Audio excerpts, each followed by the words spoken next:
Muy buenas noches, amigas, amigos. El día de hoy vamos a entrevistar y tenemos con nosotros a Eduardo Jaramillo.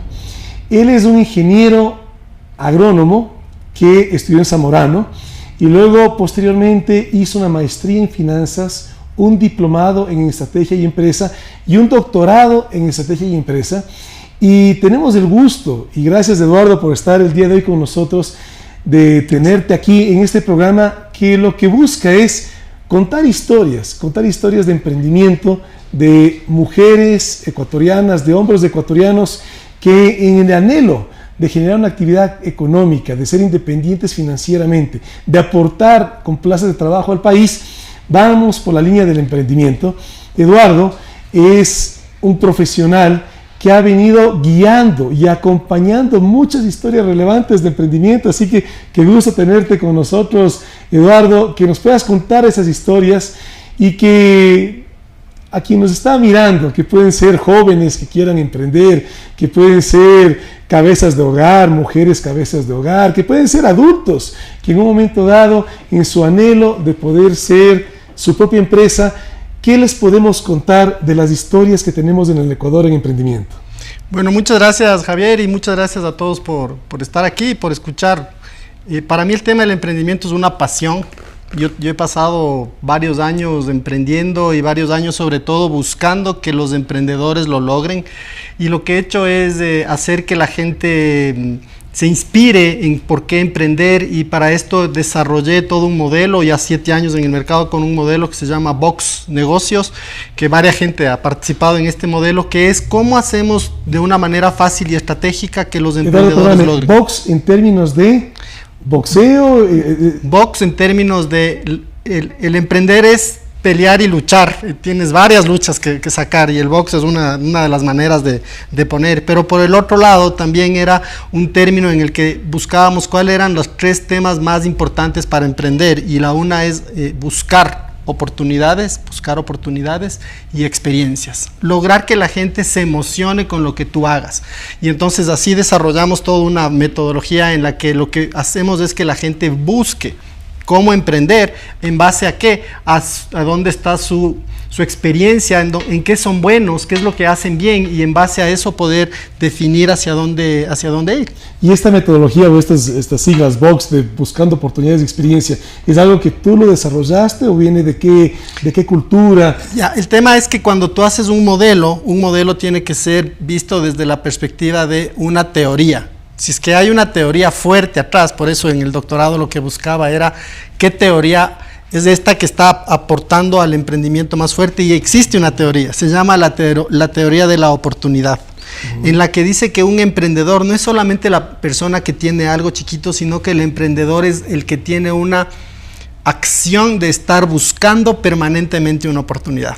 Muchas veces nosotros no encontramos estas oportunidades o no queremos lograr estas oportunidades porque estamos en un status quo, estamos bien, no queremos salir adelante más de lo que tenemos, y podemos lograr encontrando oportunidades, y existe esta teoría que apoya estas oportunidades o que apoya esta acción de buscar oportunidades. Eduardo, y el emprendedor que de alguna manera ya encontró una oportunidad, encontró un nicho, encontró algo que le gusta, encontró una oportunidad de negocio, ¿cómo hacer que ese emprendedor, que va a tener muchas dificultades, porque todos los que hemos emprendido sabemos que es un camino de muchísimos tropiezos, cómo hacer para que no llegue ese último tropiezo que haga que bote la toalla, sino que en ese continuar de tropiezos vaya generando aprendizajes que le den capacidad de ya hacer una actividad económica estable? El 17% dicen de los emprendedores tienen éxito, y el resto digamos que no tienen éxito. La pregunta, 83% no fracasa. tiene éxito, dice que fracasan. Pero nosotros íbamos contra ese problema porque decíamos, no puede ser que la gente fracase, busquemos una alternativa, o por qué, cuál es esta razón para que la gente fracase. Y la principal... Y a veces, perdóname que te interrumpa, pero a veces la palabra fracaso puede ser un poco injusta, porque al final del día si lo llamamos fracaso, es un aprendizaje. Entonces, al final cada experiencia negativa te convierte en una persona con mejor criterio. Exacto, pero el tema que nos dimos cuenta nosotros, o por qué son estos fracasos, es porque te metes en cosas que no sabes hacer o que no eres bueno. Si tú encuentras cuál es tu habilidad, por ejemplo, si yo tengo la habilidad de la música, yo no necesariamente puedo tocar trompeta. Tengo la habilidad de la música, pero soy un buen guitarrista, entonces toco guitarra. Ese es el problema en el emprendimiento. Tienes que encontrar cuál es tu habilidad y desarrollar esa habilidad para que estos tropiezos o fracasos, como les llamamos, en realidad sean un tema que aportan al crecimiento en la habilidad que yo sé hacer. ¿Y cómo conectas esa habilidad con ese mercado potencial? Entonces, en la habilidad, porque la gente va al revés, dice, el señor de al lado tiene la habilidad de ser chef, tiene una habilidad de ser chef. Como hace una buena comida, este señor chef se llena su local. Y entonces este señor, que es un buen financiero, comienza a decir, creo que hay que ponerse un local de comida, pero no es chef. Entonces tienes que conectar lo que estás haciendo por un lado con lo que tú sabes hacer o lo que te gusta hacer, porque este tema de lo que a mí me gusta hacer es lo que me lleva a ir aprendiendo en el camino y seguir haciendo lo que me gusta hacer. Si me caigo me vuelvo a levantar porque me gusta hacer, como cuando un niño está aprendiendo en la bicicleta. Es tanto el afán que tiene por lograr el salir en su bicicleta que se cae y se vuelve a subir. Pero este afán o estas ganas de hacer viene de la habilidad que uno tiene. Entonces uno puede tener habilidades de vendedor, y eso es lo que hacíamos en nuestro modelo, era buscar cómo creces en tu emprendimiento. Que no te quedes solito pensando en que yo lo voy a lograr solo, sino quién es este par que podría ayudarme y apoyarme en poder llegar a este emprendimiento que sea exitoso. Siempre uno es bueno para algo y tiene que buscarse su par que es bueno para otra cosa. Por ejemplo, Steve Jobs era un soñador, era un tipo con 1000 ideas, era un tipo súper lanzado, pero él necesitaba un contrario, y su contrario era Wozniak. Cuando él encontró a Wozniak y Steve Jobs hicieron lo que ahora conocemos como Apple. Y en todas estas historias de los acompañamientos que tú has hecho, de las asesorías, consultorías con empresas ecuatorianas, ¿qué ejemplos nos puedes contar de aquí, del Ecuador, de ese conectar en las diferentes empresas que tú has tenido la oportunidad de guiar? Sí, hay varias. Por ejemplo, te puedo contar un caso de una señora. Puedo contarte casos desde personas que vendían $200, ¿no es cierto? Estuvimos en nuestros talleres, estuve en Machalillas, un ejemplo súper lindo.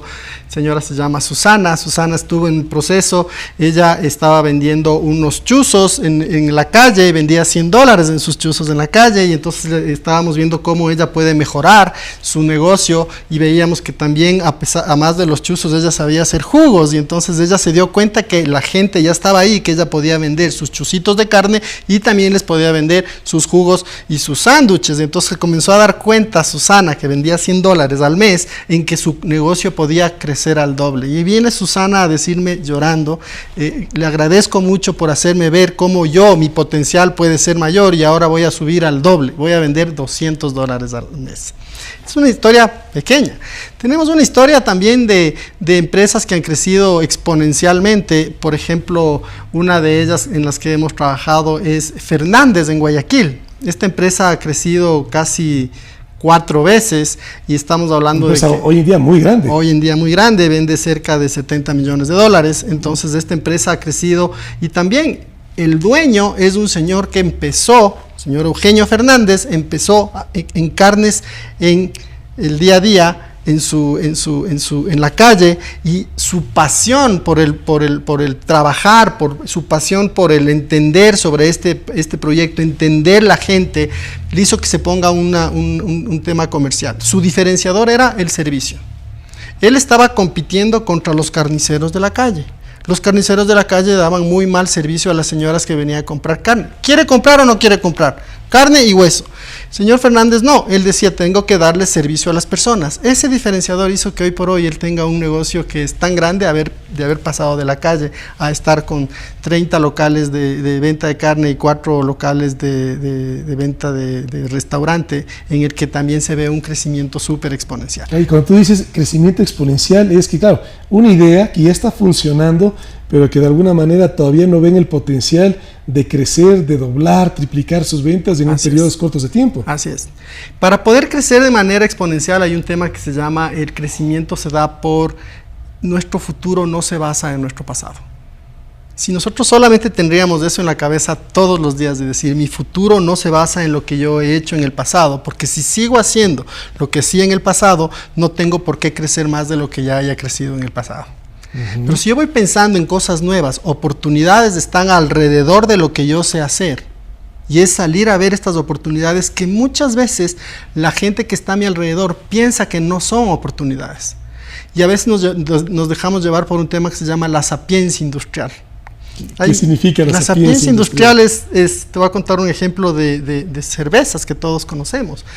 Cuando Budweiser estaba en los años 70, ustedes pueden buscar en el internet, hay unos videos bien interesantes. Cuando Budweiser estaba en los años 70, Budweiser decía, la cerveza que hay que tomar es como es la cerveza. No existe una cerveza mejor que la cerveza que se produce hasta los años 70. Era una cerveza negra. En una universidad, un profesor estaba investigando y se dio cuenta que mucha gente, al responder por qué no toma cerveza, no tomaban cerveza porque la cerveza engorda. El 60% de su gente que él pensaba, que él investigó, decía que no tomaba cerveza porque la cerveza engordaba. Y entonces se reunió con otro señor que se llama Miller, después sabemos que existe la cerveza Miller, y le dijo, mira, hay este tema, y el señor Miller salió al mercado a decir, la cerveza es la cerveza light, y la sapiencia industrial decía que la cerveza light era imposible, que era algo que nadie iba a tomar, y todos los industriales de esa época estaban en la misma onda y todos decían que sí. Eso se llama la sapiencia industrial. La sapiencia industrial es uno de los peores enemigos que tiene el emprendimiento y en la búsqueda de oportunidades, porque es ese miedo de los industriales que ya están haciendo algo de decir no se puede hacer nada más porque yo quedaría mal.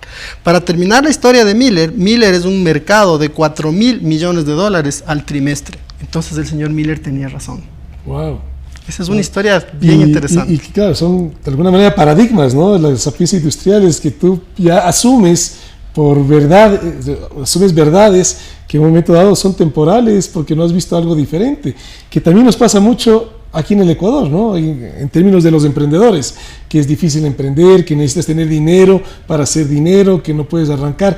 ¿Qué le dirías tú tanto al que no tiene capital como al que tiene un negocio, pero que tiene los recelos, los miedos de, bueno, nos quedamos aquí, estamos generando una actividad o ponemos en riesgo lo que tenemos para poder crecer? Tanto a esos extremos, ¿qué podrías tú decirles? Mira, yo tengo un tema importante que yo he estado investigando en estos últimos años. Hace 7 años mi pregunta era ¿por qué los emprendedores fracasan?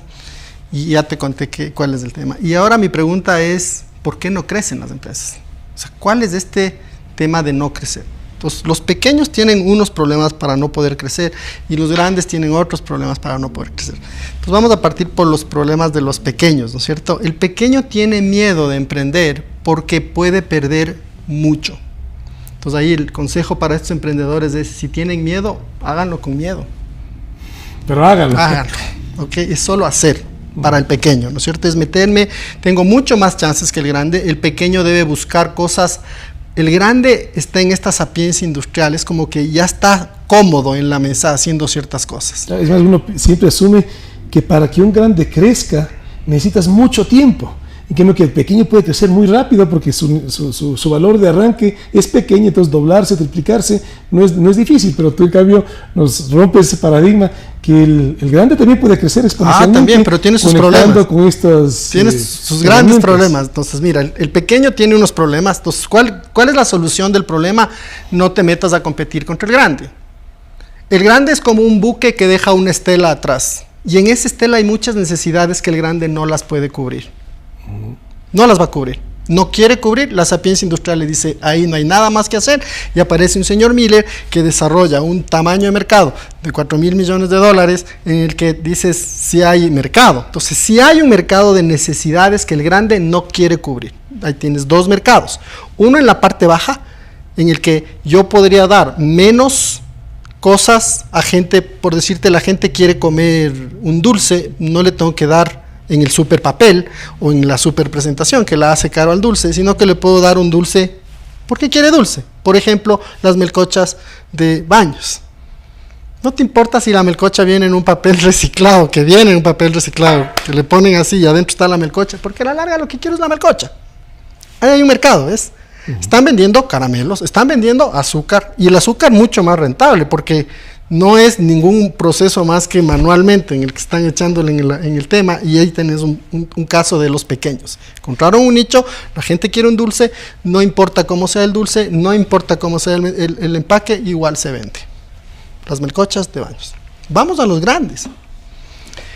Los grandes tienen 3 grandes problemas para tener. Como ya son grandes, ya tienen un equipo de gente, y ese equipo de gente que están manejando es un equipo de gente en el que ellos tienen que lograr pasar 3 grandes paradigmas.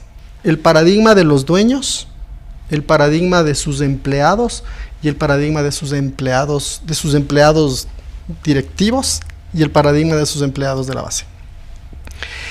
El grande puede crecer siempre y cuando, dicen, haya una visión y un enfoque claro hacia arriba. Entonces, hacen un proceso estratégico, buscan todo un proceso de consultoría, tienen a su consultor al frente, los dueños están de acuerdo en que se tiene que crecer, dicen para dónde es el centro y ya lograron la primera fase, que es tener claro el enfoque y la visión, y de repente se frustran.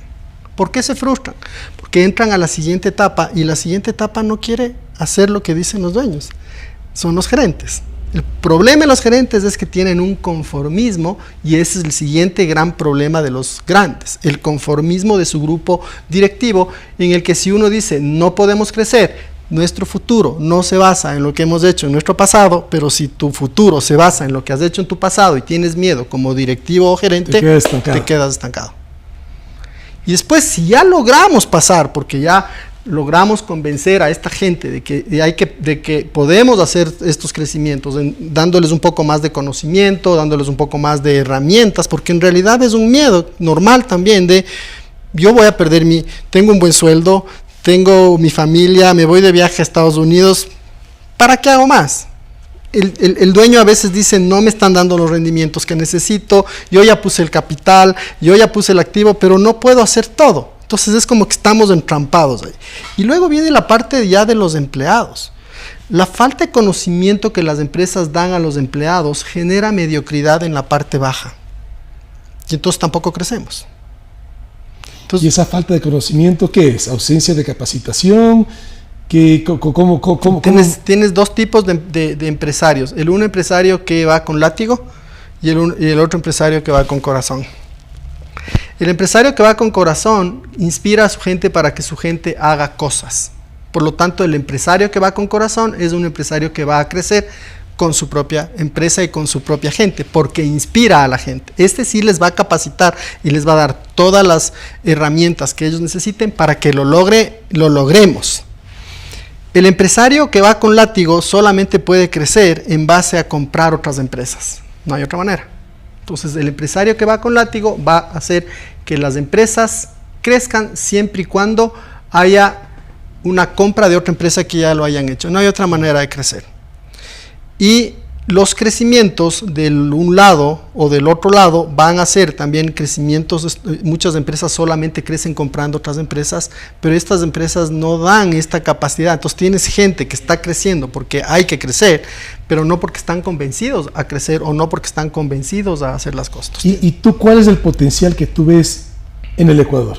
Que pueden crecer las empresas que de alguna manera ya tienen una base instalada, ¿o tú piensas que deberíamos enfocarnos al pequeño? ¿Cómo ves tú en tu experiencia, en dónde está el potencial de mayor impacto en el país? De mayor impacto yo veo a las empresas que ya tienen este criterio o estas ganas de crecer permanentemente. Hay empresas que ya vienen creciendo. Tenemos varias provincias que vienen creciendo. Por ejemplo, la provincia de Tungurahua es una provincia en permanente crecimiento. Y es gente muy emprendedora. Súper emprendedora, y sobre todo las empresas ya tienen 3, 4, 5 generaciones. Entonces ya saben cómo hacerlo. ¿Y tú crees que el emprendimiento también se contagia? O sea, ¿tú piensas que unos 2, 3 experiencias positivas en una región de repente contagian para que la región comience a tomar esa dirección? Yo creo que tienes por un lado que encontrar dónde está actividad o acción de las personas que quieren emprender. ¿Te acuerdas de la teoría de la oportunidad? Dice que el emprendedor es el que busca permanentemente oportunidades. Tenemos que encontrar gente que esté buscando permanentemente oportunidades. Y esto lo que va a hacer es, sí va a contagiar el sentido de, va a jalar. Entonces, si tenemos empresas chiquitas que están buscando en dónde emprender y tenemos empresas anclas que están creciendo y necesitan jalar a proveedores o aliarse con proveedores que puedan generar este crecimiento, entonces tenemos resuelto el problema. Tendríamos resuelto el problema en el caso de que la empresa privada comience a jalar empresas que ya pueden vender 3, 4, 5 millones de dólares, jalando a emprendedores que quieren también crecer. Estas empresas van a crecer, el emprendedor vende 2,000, 3,000, 5,000 dólares, digamos que a este emprendedor le hace crecer a 15,000 dólares, ya generaste la rueda en la que lo que necesitas es dinero, pero el dinero no necesariamente debe venir de un banco, sino que el dinero viene de la misma actividad, porque claro, si yo crezco, tengo más dinero, le inyecto más dinero al sector y estamos listos. Por ejemplo, en un pueblito, hay un pueblo aquí en el Ecuador que se llama Ayuriquín, ¿no es cierto? En este pueblo de Ayuriquín, tú pasas por el pueblo y dices, ¿por qué hay tanta tienda? ¿Has visto que en los pueblos hay un montón de tiendas? Yo me bajé a averiguar, porque soy bastante curioso. Entonces me fui donde una señora, ¿cómo le va? Cada tal? Casita, cada tienda. Sí. No sé si tienda, y dices, ¿cómo? ¿Qué? Debe ser un negociazo las tiendas, porque por algo hay tiendas. Pues me fui a hablar con las señoras de estas tiendas y les decía, señora, ¿cómo le va? ¿Cómo está? ¿Qué tal el negocio de la tienda? No, malo está el negocio. Y otra tienda, señora, ¿cómo va el negocio de la tienda? No, malo el negocio. Señora, ¿por qué el negocio de la tienda? ¿Cómo le va? No, malo este negocio, el de las fritadas es mejor, ahí la gente tiene el caso. Entonces digo, bueno, entonces me regresé a preguntar, bueno, ¿y por qué usted dice que el negocio es malo? Entonces, ¿por qué lo tiene abierto? Pues, y entonces la respuesta de las tres señoras fueron, le tengo abierto porque si le cierro no me pagan. Entonces, el problema de una tienda en realidad es que vende, fía, no le pagan y el que fía se va a la tienda al lado. Fía, no le pagan y así, y el señor paga a la señora primera y es la manera como un pueblo está viviendo en realidad. Es la despensa del pueblo, que está el dinero de cada una de estas señoras, puesta en esa despensa esperando que los señores le paguen y se vuelve un tema de darle la vuelta. Un pueblo de este tamaño, quizás con unos 15 o 20 mil dólares se resuelve. Mira tú. El capital de trabajo del pueblo vive del número de tiendas que tú veas en el pueblo. Esa es una buena medida para poder entender qué tanto alimento necesita un pueblo. Oye, Eduardo, ¿y cómo, bueno, tú tienes una empresa de justamente asesoría a empresas que están emprendiendo? ¿Cómo ves tú la diferencia? Tú dabas un ejemplo con Agrícola Fernández, ¿no es cierto? ¿Cómo ves tú la primera generación, la generación que funda con las siguientes generaciones, y cómo hacemos para motivar que esas actividades económicas tomen un rumbo de un crecimiento exponencial? Sí, el tema del crecimiento exponencial ya se da en base a la primera generación. Siempre es una generación que lo que hace es forzar a un crecimiento y tener un gran sueño. Comúnmente lo que pasa en la siguiente generación es que todo ese esfuerzo y toda esa dinámica que tuve que sufrir, no quiero que sufra mi segunda generación. Y ahí viene el problema. Porque la segunda generación, por no sufrir, le doy todas las comodidades que tenga que tener esa generación y no genero una manera de que esta siguiente generación lo logre. Y corrígeme si estoy equivocado, pero a veces uno asumiría, por lo menos yo he visto que las primeras generaciones han dado impulsos muy grandes a las actividades económicas, empresas del Ecuador, pero que lamentablemente las siguientes generaciones o se han estancado, o el crecimiento es marginal, o inclusive han deteriorado el desarrollo de esa actividad económica. Mira, yo creo que ya definí en dónde está la problemática y cómo resolver ese problema por todos los casos de consultoría en los que he estado. Y creo que la solución a este problema es la gerencia general. El dueño comúnmente es gerente general, y cuando sube a presidente le pone a su hijo de gerente general. Y ahí está el problema. Es el primer error. Primer error. Si tú quieres pasar a la siguiente generación, tiene que haber en la mesa una persona que no sea parte de la familia, que tenga esta gana de crecer. Lo que llaman en Estados Unidos el Board of Directors, directores. Primero, estamos en la primera etapa, ¿no es cierto? En la primera etapa tenemos que tener una persona que no sea de la familia, que esté gerenciando, que sea el gerente. Si tú logras poner una persona que no es de la familia, que sea el gerente, esa persona va a ver por su bienestar, por un lado, y por el bienestar de la empresa, porque él de eso vive. Entonces, una buena persona al lado en este sentido va a ser mucho mejor a que pongas a tu hijo. Porque si tú pones a tu hijo, ¿cómo le dices a tu hijo que está haciendo cosas mal? Hay un problema hay una mezcla, digamos, ahí de sentimientos encontrados. Es mi hijo, tiene que tener éxito, le tengo que dejar que haga lo que él tenga que hacer, y entonces los hijos se meten en negocios que no son, hacen porque no tienen experiencia, y ahí el negocio es donde colapsa. Eduardo, qué grato conversar contigo, nos podemos ir de largo, lamentablemente el tiempo es corto, pero sí quisiera pedirte, ¿qué mensaje nos puedes dejar a las empresas que, aunque hayan partido del emprendimiento, que entiendo que es donde tú más te enfocas, pero que ya tienen una actividad económica que en un momento dado dicen, bueno, hay crisis económica, la situación es difícil, mantengámonos como estemos? ¿Qué les puedes decir? ¿Cómo crecer? ¿Cómo asumir ese riesgo y esa oportunidad? Porque evidentemente les ha ido bien en el negocio hasta cierto punto, pero ¿cómo hacer para que ese éxito marginal, si tú quieres, pueda convertirse en un éxito mucho más integral? El éxito está dado por las empresas, por un pasado que han venido haciendo. O sea, este pasado, este contexto, lo que fue, será. Y lo que se hizo, se hará. Vivimos simplemente en un círculo, vivimos en un ciclo. ¿Okay? Y vas a tener ciclos buenos de ciclos malos, y las empresas van a tener ciclos buenos de ciclos malos. El tema es que el mercado también está teniendo este ciclo. Cuando tú estás teniendo una empresa y estás siendo exitoso por un momento puntual, pero el siguiente momento quizás no va a ser igual que el momento puntual que tú estás viviendo actualmente.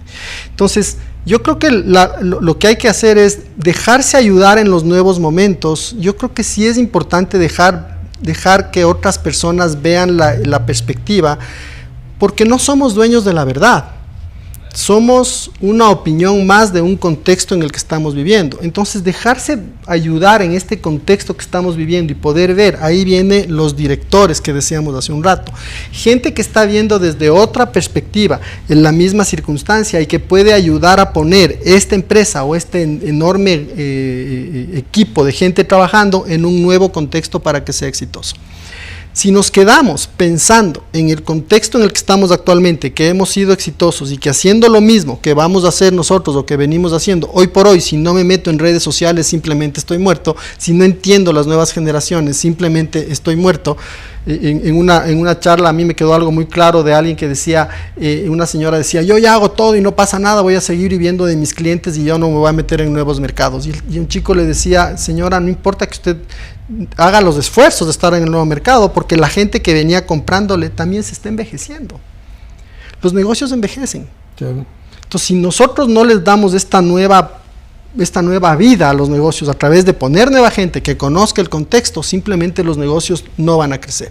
Y un negocio que no está en crecimiento y un negocio que no se está pensando que está en crecimiento es porque o alguien me está quitando el mercado o alguien está creciendo con mi idea o voy a desaparecer. Ahí viene la frase, camarón que se duerme se los lleva la corriente. Eduardo, y para finalizar quería preguntarte, tu empresa de consultoría Pacific Advisor, tus clientes, ¿son grandes empresas, medianas, pequeñas, micro? ¿Cuáles son los clientes que podrían recurrir a tu asesoramiento para justamente crecer sus líneas de negocio? ¿Qué segmento de clientes? Tenemos diferentes programas en realidad. Tenemos programas para empresas pequeñas que lo hacemos con aliados. Por ejemplo, con Quito es un aliado para nosotros aquí en Quito. La Cámara de Industriales de Tungurahua es un aliado. Con ellos hacemos programas masivos en el que buscamos crecimiento de las empresas de una manera masiva. Entonces vas con tu proyecto. Puede ir desde la micro, inclusive hasta la gran empresa. Así es. Bueno. Y en las grandes empresas tenemos otro programa que ya es un programa de acompañamiento y seguimiento, se llama Estrategias para Ganar, que es qué acciones voy a hacer frente a la competencia para poder ganar espacios de mercado, pero siempre lo único que sí hacemos nosotros es trabajar únicamente con aquellas empresas que quieran crecer. Eduardo, muchísimas gracias, qué gusto. Y bueno, aquí tenemos otra otros aprendizajes que justamente para poder crecer en nuestros emprendimientos nos dejemos guiar de personas, de ecuatorianas, de ecuatorianos que han podido apoyar a otras actividades económicas, a otras empresas y que bien podrían hacerlo a la nuestra. Aquí Eduardo Jaramillo nos ha contado su experiencia con Pacific Advisor y emprendamos, vale la pena.